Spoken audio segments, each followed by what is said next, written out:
এই WhatsApp guide দিয়েছে Sagar from Sagar 360 YouTube channel.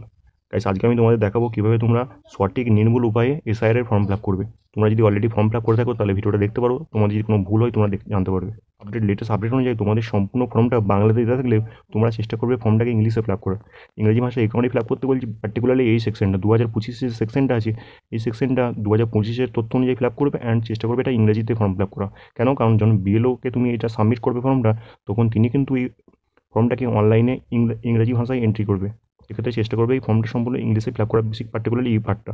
আর এখানে 2002 লিস্ট অনুযায়ী যেমনটি লেখা আছে তেমন বাংলা ভাষায় লিখলে কোনো সমস্যা নেই। এখানটা বাংলা ভাষায় লিখবে, জাস্ট 2025 পার্টিকুলার এই অংশটা ইংলিশ ভাষায় লেখার চেষ্টা করবে। উপরে এই সেকশনে হাত দেওয়ার দরকার নেই, এখানে জাস্ট একটা recent colour passport size photo এখানে অ্যাটাচ করে দেবে। কালার পাসপোর্ট সাইজ ফটো এখানে পেস্ট করে দেবে অ্যান্ড চেষ্টা করবে ফটোটা যেন ব্যাকগ্রাউন্ডটা লাইট হয়, মানে সাদা কালার ব্যাকগ্রাউন্ড হতে পারে বা অন্য কোনো লাইট কালারের যেন ব্যাকগ্রাউন্ড হয়। তারপরে সবথেকে প্রথমে জন্ম তারিখ মাস বছর উল্লেখ করবে। যদি তোমাদের ভোটার কার্ডে তারিখ মাস বছর উল্লেখ না থাকে, মানে এরকম দেওয়া থাকে যে 1995 সালে একটা পার্টিকুলারলি এত বছর বয়স ছিল, সেক্ষেত্রে তোমরা কী করবে, তোমাদের যে ভোটারে তুমি ইনফরমেশন ফর্মটা ফিল আপ করছো তার যেটা সঠিক জন্ম তারিখ সেটা হতে পারে তার আধার কার্ডে থাকতে পারে, তার মাধ্যমিক অ্যাডমিট কার্ডে থাকতে পারে, যেটা থাকবে যেখানে ডেট মাস উল্লেখ করা আছে সেটা এখানে ফিল আপ করবে। যদি ভোটার কার্ডে যদি ডেট মাস তারিখ উল্লেখ থাকে তো কোনো কথাই নেই, সেটা জাস্ট এখানে দেখে ফিল আপ করে দেবে 2025 সালের ভোটার কার্ড অনুযায়ী। তারপরে আধার নম্বর ঐচ্ছিক আছে, অপশনাল, তবু তোমাদের কাছে আধার কার্ড থেকে থাকলে সেই নম্বরটা এখানে পুট করে দেবে এই ঘরটায়। তারপরে যেটা আছে সেটা হচ্ছে মোবাইল নম্বর। এখানে তোমরা একটা অ্যাক্টিভ চালু মোবাইল নম্বর ফিল আপ করে দেবে। একটা করে আছে পিতা অ্যান্ড অভিভাবকের নেম। এখানে অনেক রকম কনফিউশন আছে, যেহেতু ছেলের ক্ষেত্রে ফর্ম ফিল আপ করছে তো ছেলের ক্ষেত্রে যেটা পিতাই হবে, কিন্তু বিবাহিত অবিবাহিত যে কোনো মহিলাই হোক, বিবাহিত মহিলার ক্ষেত্রেও এখানে তোমরা পিতা করবে। কারণ হচ্ছে এখানে অলরেডি নিচে স্বামী লেখার জন্য অলরেডি অপশন দেওয়া আছে, সেক্ষেত্রে তোমরা কী করবে, পিতা বা অভিভাবকের নামে এখানে তোমার সকলে, সে মেয়ে হতে পারে ছেলে হতে পারে, সবাই কিন্তু এখানে নিজের নিজের বাবার নাম এখানে উল্লেখ করবে। অ্যান্ড বাবার ভোটার কার্ডের নম্বর যদি থাকে, এপিক নম্বর মানে ভোটার কার্ডের নম্বর 2025 সালে যদি থাকে, মানে তোমার বাবা যদি এখন মারা যায় 2025 সালে ভোটার লিস্টে তোমার বাবার নাম না থেকে থাকে, তাহলে এখানে তোমার বাবার ভোটার কার্ডের নম্বর উল্লেখ করার দরকার নেই, জাস্ট নামটা এখানে লিখে দেবে। অ্যান্ড কীভাবে 2025 সালে ভোটার লিস্ট ডাউনলোড করবে এই রিলেটেড ভিডিও আমার চ্যানেলে অলরেডি আপলোড আছে, দেখে নিতে পারো। তারপর এখানে মায়ের নাম, এখানে সেই মায়ের যে সঠিক নাম সেটা এখানে ফিল আপ করবে। তারপরে হচ্ছে তার ভোটার কার্ডের নম্বর এখানে ফিল আপ করার পর এখানে স্বামী বা স্ত্রীর নাম, তোমরা যদি বিবাহিত হয়ে থাকো তাহলে ছেলের ক্ষেত্রে স্ত্রীর নাম আর মেয়ের ক্ষেত্রে এখানে তার স্বামীর নাম এখানে উল্লেখ করবে। এমন যদি তার এপিক নম্বর থেকে থাকে, মানে সে যদি জীবিত থাকে তাহলে এপিক নম্বরটা উল্লেখ করবে, আর যদি অলরেডি মারা যায় তাহলে তার এপিক নম্বরটা উল্লেখ করার দরকার নেই।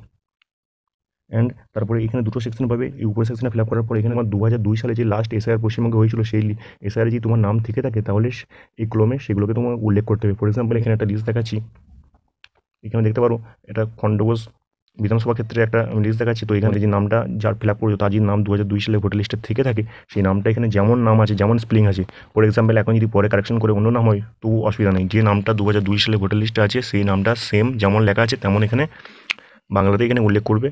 তারপরে এপিক নম্বর, ভোটার নম্বর যদি এখানে দেওয়া থাকে পাশে একদম সচিত্র পরিচয়পত্র নম্বর এখানে পাশে লেখা আছে, যদি নম্বর দেওয়া থাকে তো ভালো কথা, নম্বর উল্লেখ করবে। আর যদি না দেওয়া থাকে 2002 সালের ভোটার লিস্টে তাহলে এটা উল্লেখ করার দরকার নেই। তারপরে আত্মীয় নামের ঠিক যেমন এখানে আত্মীয় নাম যেমন লেখা আছে 2002 ভোটার লিস্টে, যেমন আত্মীয় নাম আছে ঠিক যে বানান আছে সেই বানানে উল্লেখ করে সেই আত্মীয়র নাম এখানে লিখবে। তারপরে অনেকের কনফিউশন আছে এখানে সম্পর্কটাকে লিখবো, তো এখানে 2002 সালে ভোটার লিস্টটা ওপেন করবে, দেখার পর এখানে সম্পর্কে লেখা আছে দেখবে। তুমি যদি যার দেখবে তার সম্পর্কে, যা আত্মীয় লিখলে আত্মীয়র আগে দেখবে সম্পর্ক লেখা আছে, সম্পর্ক যদি পিতা হয় পিতা লিখবে, যদি স্বামী হয় স্বামী লিখবে।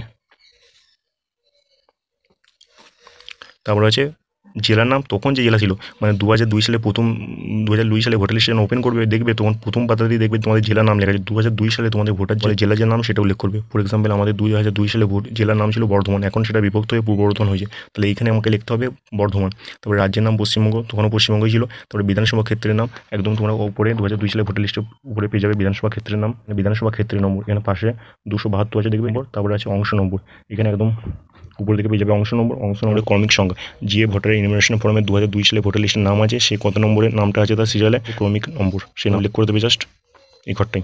আর যদি তার 2002 সালে ভোটার লিস্টের নাম না থেকে থাকে, ফর এক্সাম্পল আমার বাবার নাম আছে কিন্তু আমার নাম 2002 সালে ভোটার লিস্টে নেই, তো সেক্ষেত্রে আমি কী করবো, এই সেকশনটা ফিল আপ করবো না, জাস্ট আমি এই সেকশনটা ফিল আপ করবো, জাস্ট এই সেকশনে ফিল আপ করতে হবে। আর যাদের 2002 সালে ভোটার লিস্টের নাম আছে তাদের শুধু বাঁ দিকটা ফিল আপ করলেই হবে, ডান দিকের এই সেকশনটা বি সেকশনে ফিল আপ করা তাদের কোনো প্রয়োজন নেই। আর যাদের নিজের নাম নেই কিন্তু বাবা মা বা ঠাকুরদা ঠাকুমার নাম আছে তারা জাস্ট এই ডান দিকে সেকশনটা ফিল আপ করবে, অ্যান্ড তাদেরকে বাঁ দিকে সেকশনটা ফিল আপ করার প্রয়োজন নেই। প্রথমে আছে নাম, তো এখানে জাস্ট তুমি ফর এক্সাম্পল আমার বাবার নাম আছে, তো আমি সিম্পলি এখানে আমার বাবার নাম 2002 ভোটার লিস্টে যেমন আছে তেমন লিখে দেবো।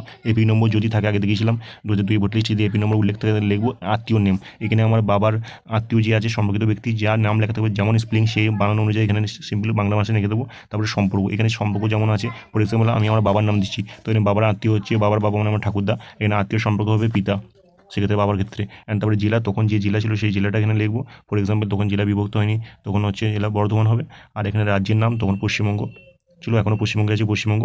অ্যান্ড তারপরে হচ্ছে বিধানসভা ক্ষেত্রের নাম, বিধানসভা ক্ষেত্রের নাম একদম উপরেই পেয়ে যাবে তোমাদের 2002 ভোটার লিস্টে। তারপর সেম একইভাবে বিধানসভা ক্ষেত্রের নম্বর, অংশ নম্বর, ক্রমিক সংখ্যা, এগুলো সবই তুমি 2002 ভোটার লিস্টে পেয়ে যাবে। তো এখানে আমি জাস্ট এখানে বাবার ডিটেলসগুলো ফিল আপ করলাম, যেহেতু আমার বাবার 2002 ভোটার লিস্টের নাম আছে, আমার নাম নেই, তো সিম্পল আমাকে এই ডিটেলসটা ফিল আপ করলেই হলো। এখানে আমি আমার বাবার নাম ফিল আপ করতে পারি, বা মায়ের ফিল আপ করতে পারি, বা আমার ঠাকুরদা বা ঠাকুমারও ফিল আপ করতে পারি এখানে।